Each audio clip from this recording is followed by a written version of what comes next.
All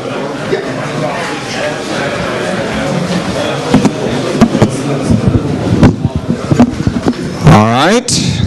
Yay, we got sound. That's good. Morning, everyone. I'm going to keep this in English, or as well as English can be. I hope everyone can understand that. It is a Swedish event, but we have quite a lot of people who are English speaking, so that's why I'm speaking in English. And many of the session holders are also keeping their sessions in Swedish. I'm just going to briefly go through how the day is going to work, and then I'm going to turn over the mic to Morten, who's going to do a little keynote. We have 3 rooms. This is the one we call Carl. Straight across the hall is Ada, and we have another additional room on the second floor called Glenn. There's a code to get into Glenn.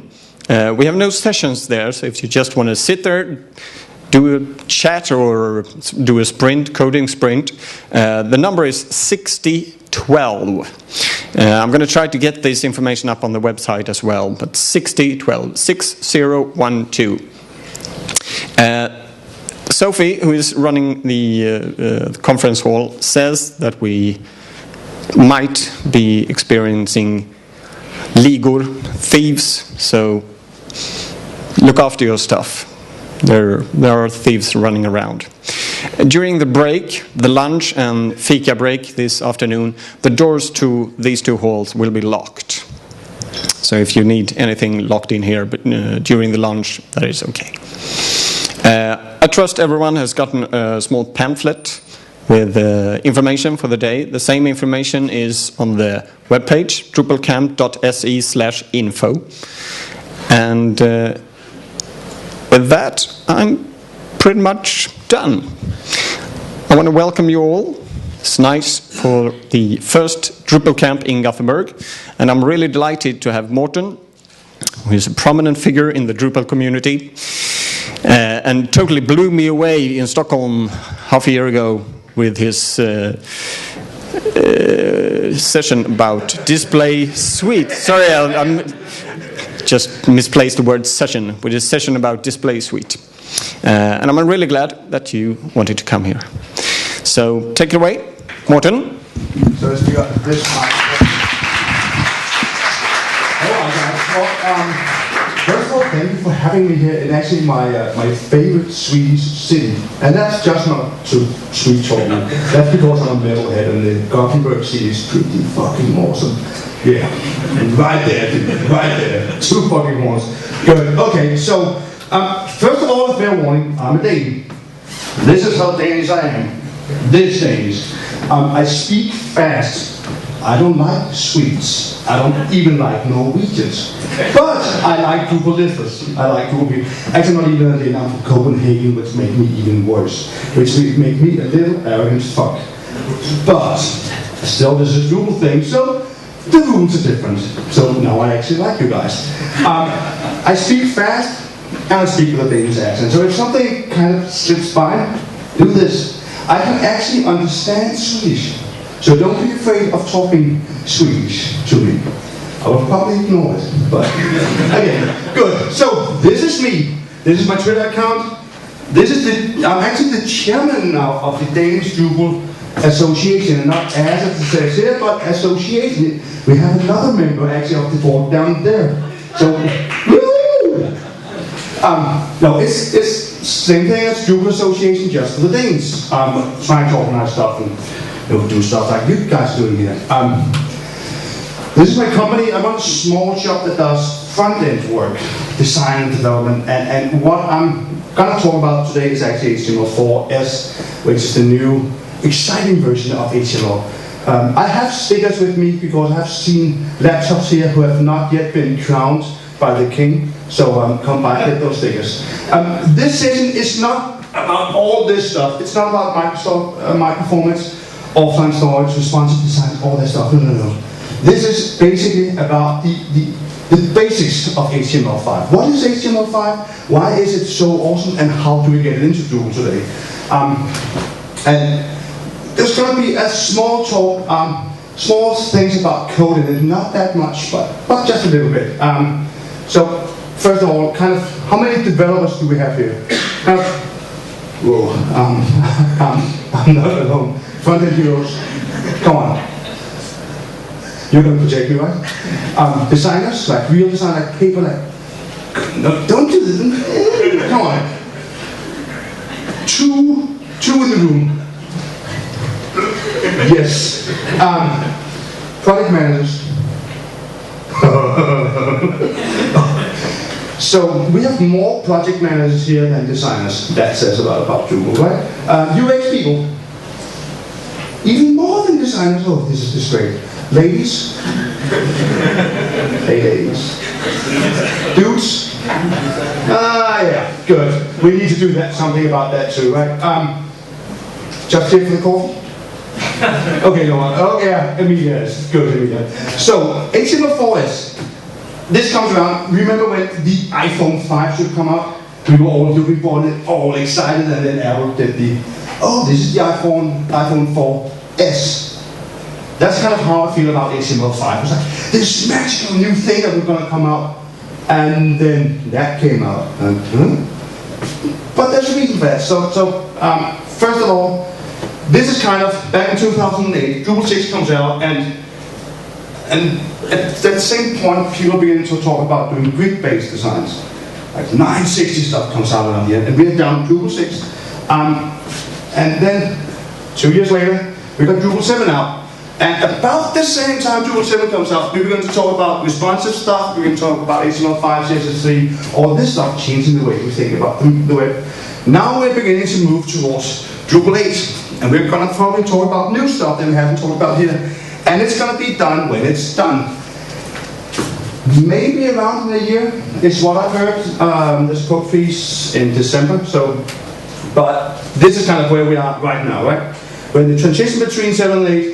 We are in the transition between HTML4 and HTML5, and kind of a pattern here is that when Drupal comes out, the whole way we think is here, but what Drupal actually does is kind of a step behind, always a step behind, at least on the front end. Why is that? Well, basically because we cannot develop all this cool shit that should respect on this, because we don't know it before we're here. So Drupal will always, at least in my mind, be a little bit behind on the front end, not on the back end, because that's done by the awesome developers, and apparently they have superpowers, so everything just works, right? Oh, no. Alright, so if we want to have our theme today to go in, instead of be HTML4, be HTML5, it is actually really simple. You go into the modules folder, into the system, and you find the HTML, TPL, PHP file.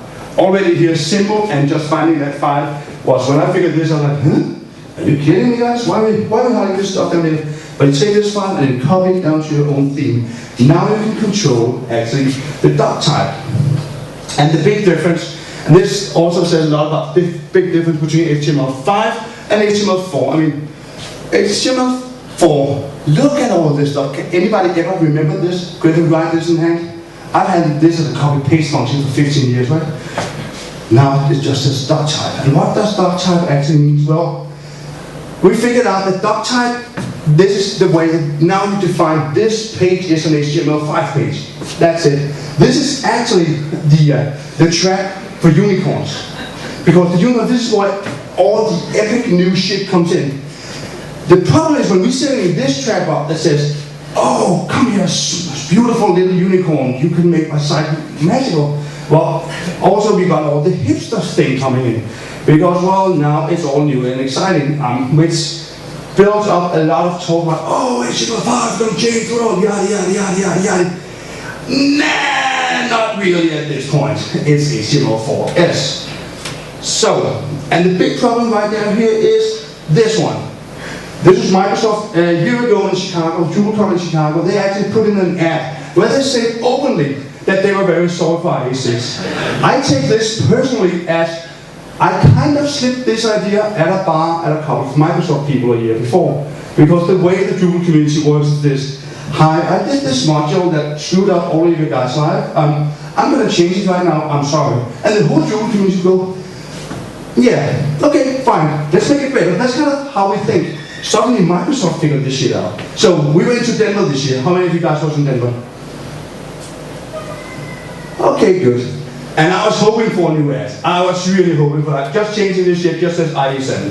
If that had been done, they didn't do that. I was a little bit disappointed. I need to drink more with Microsoft people. That's kind of the way it's done. So, but in the meantime, in the issue queue, well, Drupal 8 will not support IE7 because IE7 is actually the big showstopper for everything that's good. Actually, IE8 is the same thing, but IE9 though, now we begin to talk. IE7 is out of the development circle now for Drupal 8. That is a good thing, at least for us front-end people. So, this still brings us back to IE. How do we get IE to actually understand this honey trap of the unicorn entrapment? Well, one line of code, done. You don't even have to figure out what this is doing. This is now in the Drupal 8 core, by the way. It only took about 250 comments, 6,000 different developers who had to have individual instructions via the HTML5 ship. That is used by 99% of all HTML5 based sites in the world, but now it's finally into Drupal core, and we are happy. Okay, so what? Basically, we have shiny new tags we can use. We can now use CSS3, which means you can do gradients and ground corners and stuff, but we have been doing ground corners in 12 to 14 years. We just did it with table and spacer gifs and crap, but we can do it cleaner and better and more. And it's HTML5. I mean, can you feel the magic when it's HTML5? Like, yeah, HTML5. Oh, this is good. So, what we figured out that people who does HTML5, we're in a game, because we're not HTML4. HTML4 is like this. HTML5 is, fuck yeah, HTML5. So, this brings us to the secret hand sign you can throw at any bar, any street, anywhere. If you're in trouble, just throw the gang sign. And people want to mess with you, they'll go, fuck. That dude knows HTML5, he's gonna fuck me up. So how do we show this stuff? Well, first of all, it's Drupal. And as Swedes, you know this sign. Rocks. Let me see that. Come on. Hell yeah. Good. This is the World Wide Web, right? So if I have 3 hands, it would say 3 W's. Now I can only do 2 W's, but if I had a help up here, we can do this. But just take this. Plus these 2. 1, 2, 3, 4, 5. Holy crap. Let's combine these 2 things. Whoa. So let me see that sign. Come on, show me the gang sign. Oh yeah, we are posse now. We are posse now. Nobody can stop us. So next time you're at a Drupal event and somebody gives you the evil eye, just go like this. And you go, oh shit, he knows HTML5. He kicked my ass. So HTML5 is, well, HTML4 is more than what's like, well, that's because this is HTML4 with superpowers. How's the superpowers? Well, HTML5 is actually built for what we want to do, not some kind of bastard language that a couple of nerds at a university somewhere figured out, and then a bunch of other nerds came in and bastardized that we have done for like, what, 10, 15, I've been in this industry now for 15 years. We have been bastardizing what we could do with the HTML. We basically have not given a fuck about what we could do with it, we just did it. So it's now beginning to be built in how we actually want to build stuff. The basic thing is how we build our page. HTML5, what it does, it actually gives us an idea of how to give instructions to a page. So we will have a special tag for a header and a footer for a page. We will have special tags for what's an article. We will have special tags for kind of telling browsers what this content is. We begin to give our content meaning. So, taking very, very short introduction to this. This is the new thingy for a header, and this is the new thingy for a footer. What we used to call the ID header, as Drupal normally does it. IDs, by the way, are bad to use in CSS. Every time we use an ID, God kills a kitten. Sometimes we need to kill some kittens just because, but don't. What we can do now, we can say, hey, this is head roll banner. What does that mean? I don't know what it means, but I don't care because this is my header. And it's unique. So now in my CSS, I'm going to say, give me the header that has the roll banner, and boom, I can identify that. No more IDs. Everything is happy. The same thing with the footer. We have different kind of blocks. When I'm talking about what we're defining, a site, section, article, what does that really? We'll not come into that today, but we can discuss that for days. By the way, HTML5 is still so new that it's not really defined what everything means, which makes up for a whole ton of bike sharing. And as developers, one thing we really like is bike sharing, so it's a lot of fun. But the thing is, everything now is defined by the content. So actually, what we're doing now by shifting to HTML5 is we're changing the way that a CMS system should actually work. Because if we cannot define what the content is through the CMS system, we're pretty screwed. This means the death to divs. But a quick way, we have a navigation on our page, a menu. We can now tell the system this is a navigation. This is not content anymore, this is navigation. So if you have a screen reader, or you have a mobile phone, you have something that don't care about this stuff, can jump away from it. If you have a screen reader that want to find the navigation points, you can do that too. How do we do that today in Drupal 7? Do a block /menu TPL, put in the nav, put in the mobile navigation, and you're golden. That is as simple as this. This is the magic of HTML5. This is actually pretty goddamn simple. So it's not that hard to work with. The article tag, this is the direct quote from W3C and what it actually does. It's a component of a page and independently distributed, reusable. It's a post, article, blog, entry, comment, widget, independent item. So if you've been working with Drupal for more than 10 minutes, an article pretty much begins to look like a note. And that's pretty good. Because actually, this is how it works. HTML5 makes sense.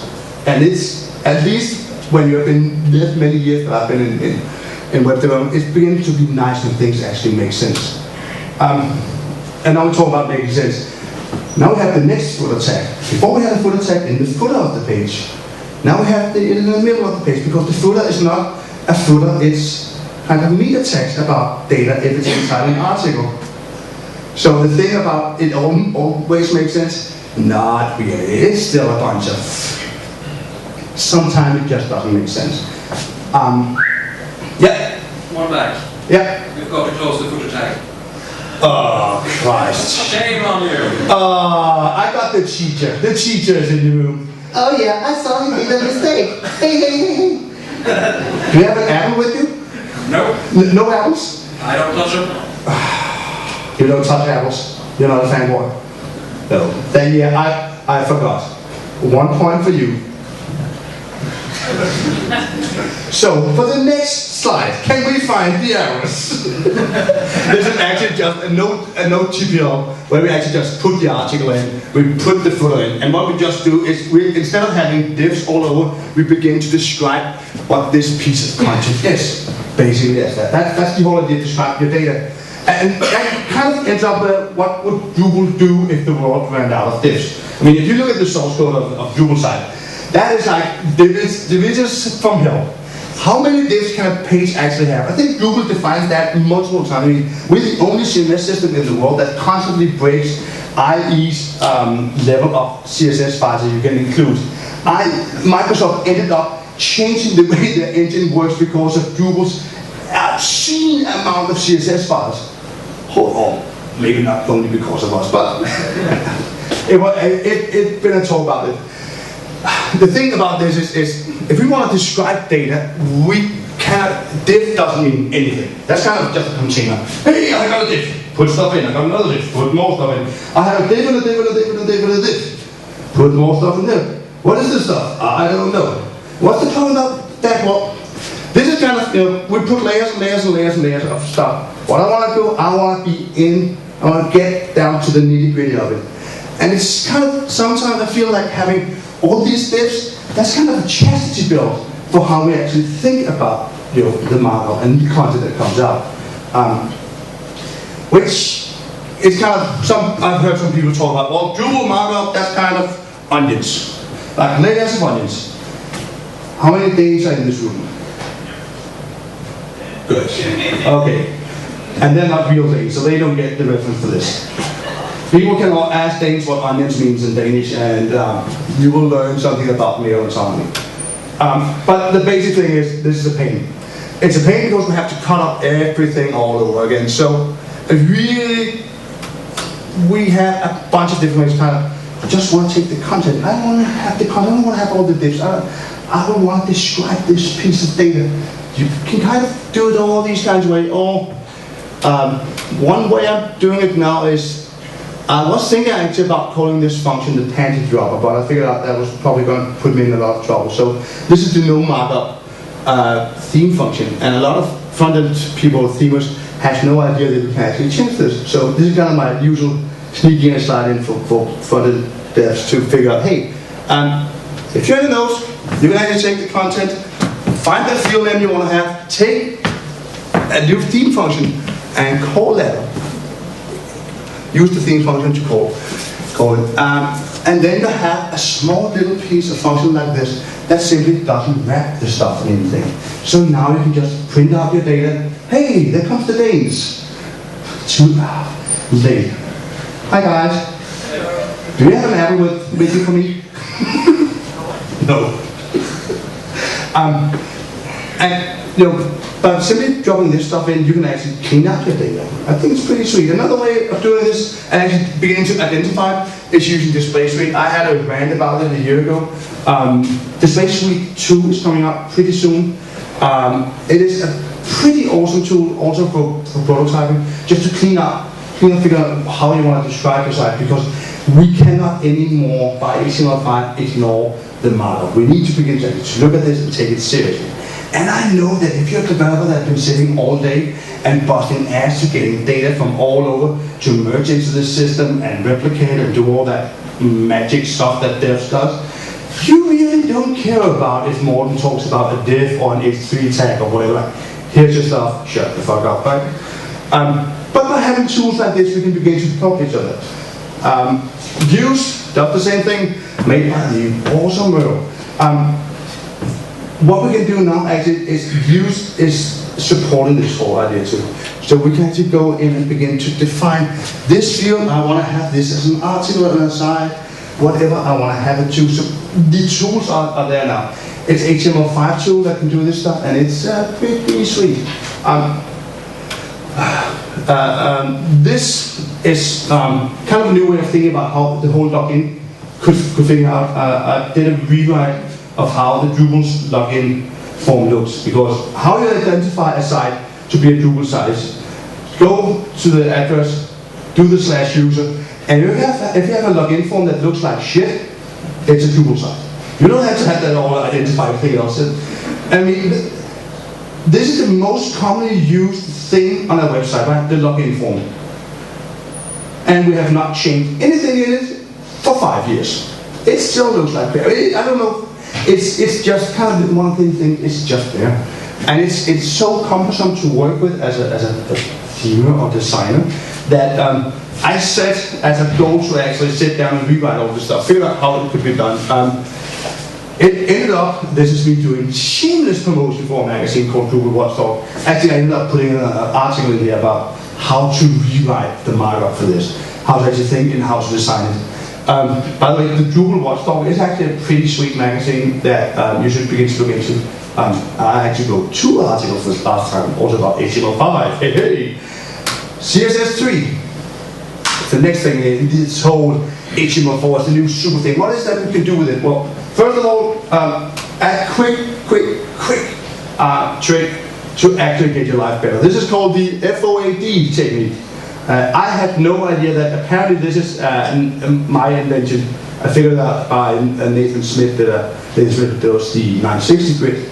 So he did an article about how he got his theme to be HTML5. And well, he's a good Christian, so he doesn't swear like a Viking from the north does. But FOAD actually means fuck off and die.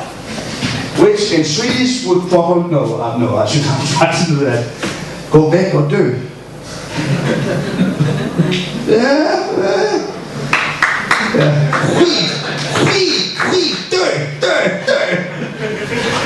Well, is that better?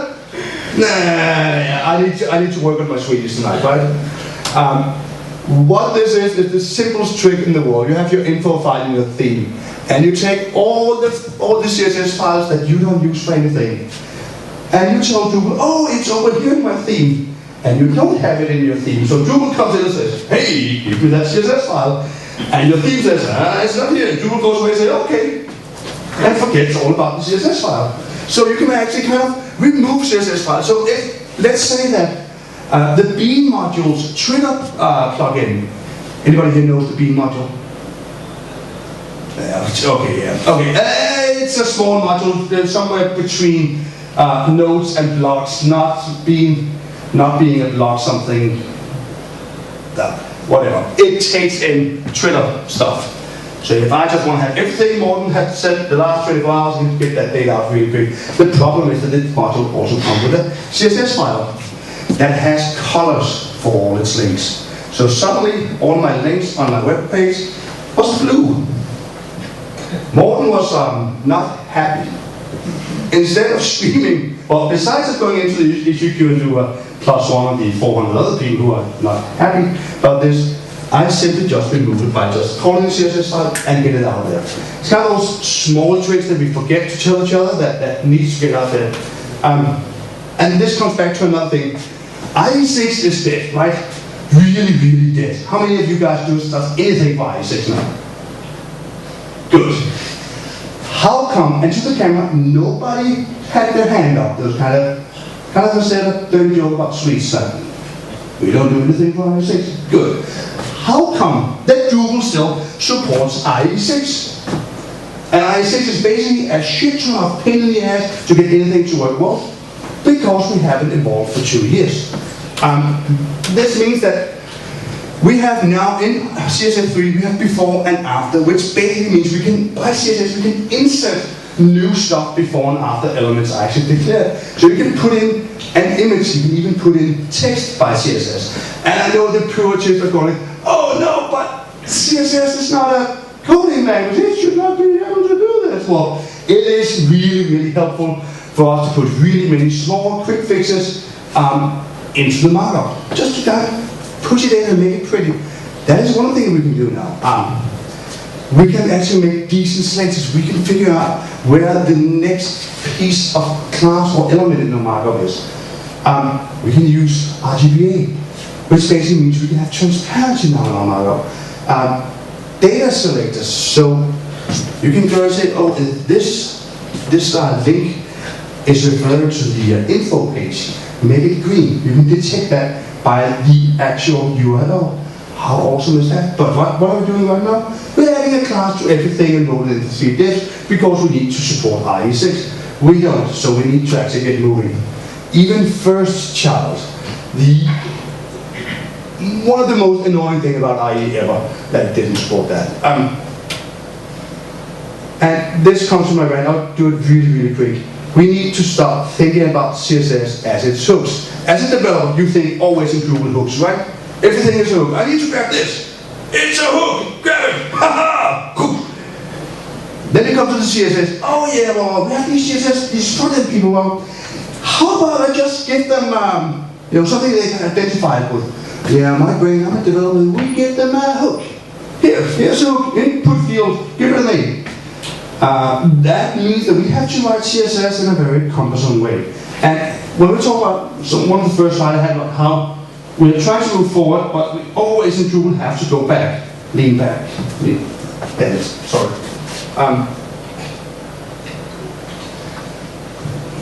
When we think only in hooks, we actually we're trying to take a developer point, how you think in a PHP system, and put it on top of how you think in a front-end system. And the exciting thing that's happening now is the object-oriented CSS. That sounds sexy, right? Object-oriented. I don't really know what object-oriented means. I really don't care. It's all about separating, actually making your CSS, how to make it to give it sense. How to separate the structure of your CSS from the colors. And you'll go, hey, dude, stop. Isn't CSS all about colors? No, it's about designing stuff. It's about kind of giving it that feel.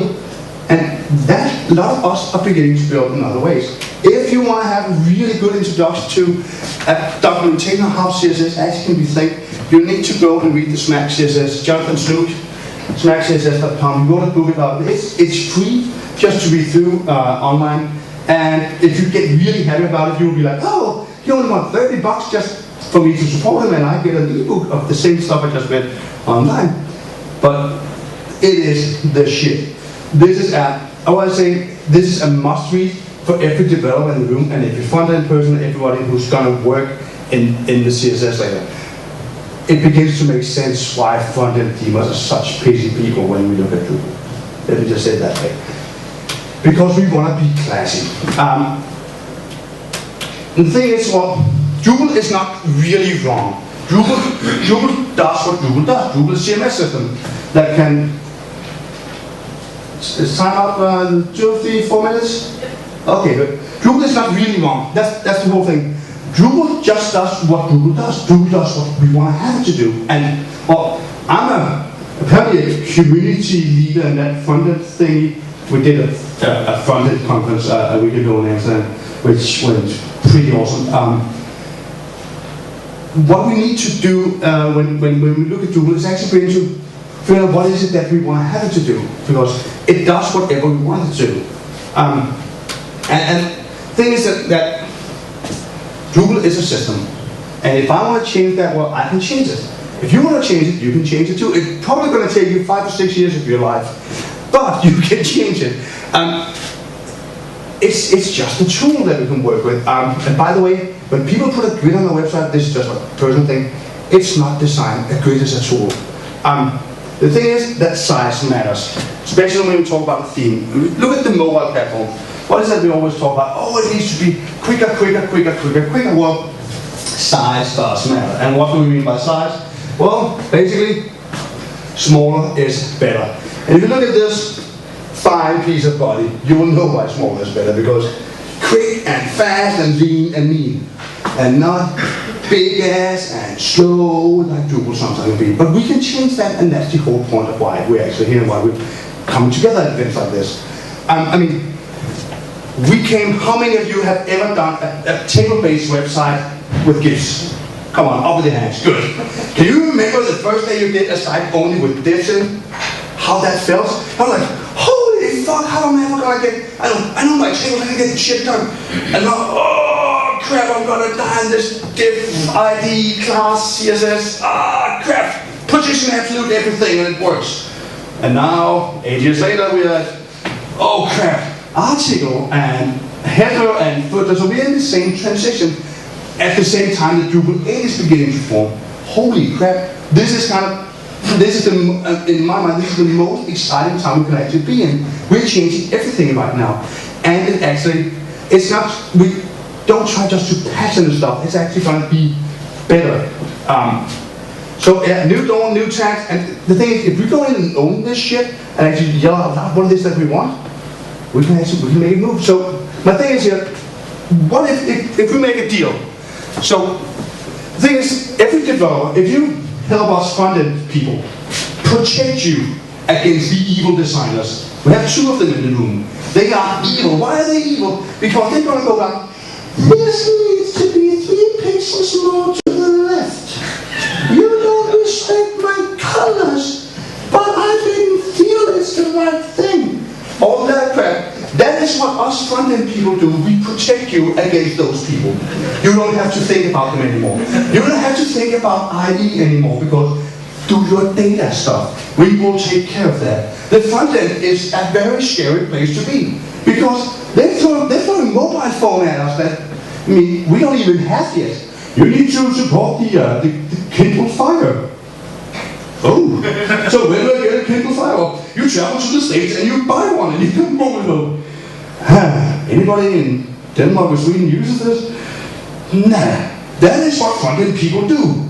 As developer, what does he do? He gets defined data that he can work with. What developers hates is this sandbox kind of thing about make it work in kind of that way. Can you tell me what you want? No. That is what we do, and we protect you against evil designers. And we fight them.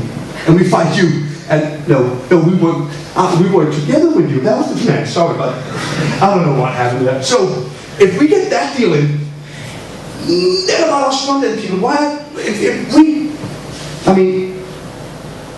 we help our developers, then they will protect us from that data hell about moving stuff around and servers and mails are not got through, and data back and forth, all that crap. We don't have to think about that anymore. We can just do the thing that we do best, talk to the designers, work with the browsers, work with the mobile phones to figure all this stuff out, and actually describe the data.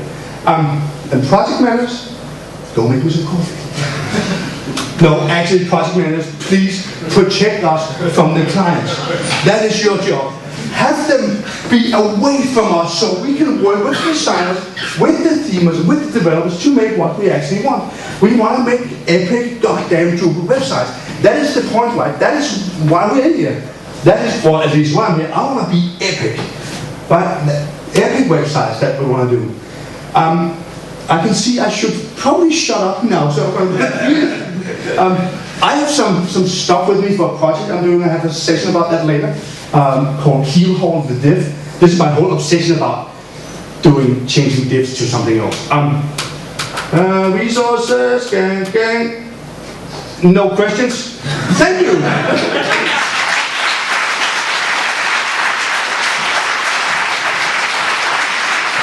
Thank you, Morten.